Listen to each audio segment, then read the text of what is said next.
சிங்கங்களோ, காட்டுல இருக்கிற புலிகளோ, இல்ல எந்த விலங்குகளோ, இந்த உலகத்துல வாழ்றதுக்கு வரி அப்படிங்கிற ஒரு விஷயத்த கட்டுறதில்ல.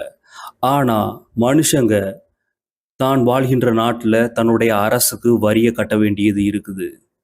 ஏன்?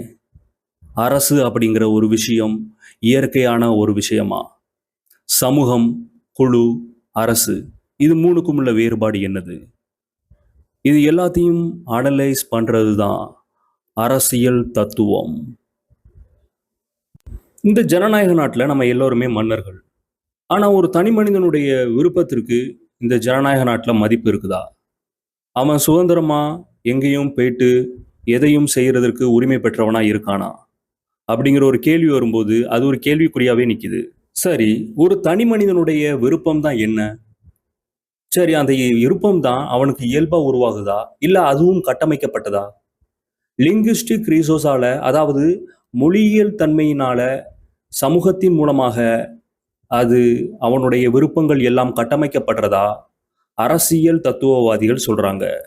மனிதன் இயல்பாவே கூட்டமா வாழக்கூடியவன் தான். இந்த காக்கா, பிற விலங்குகள் எப்படி கூட்டமா வாழுதோ, அது மாதிரி கூட்டமா வாழக்கூடியவன் தான். அத குழு அப்படின்னு தமிழ்ல சொல்லலாம்.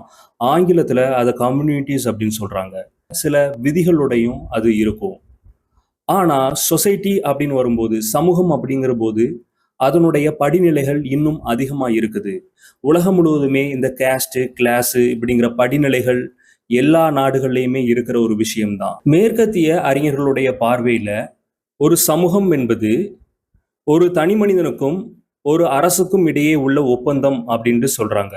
அதிகார படிநிலை அப்படிங்கிற ஒரு விஷயம் எப்பொழுதுமே இருக்கதான் செய்யுது. பலம் இருப்பவர்கள் பலம் இல்லாதவர்களை ஆளுவார்கள். ஆனா, கௌடில்யர், சாணக்கியர் சொன்ன ஒரு கூற்று மிகவும் முக்கியத்துவம் வாய்ந்தது. அரசன் இல்லாத இடத்தில் வலியவர் வலிமை இல்லாதவங்கள அடக்கி ஆள்வாங்க.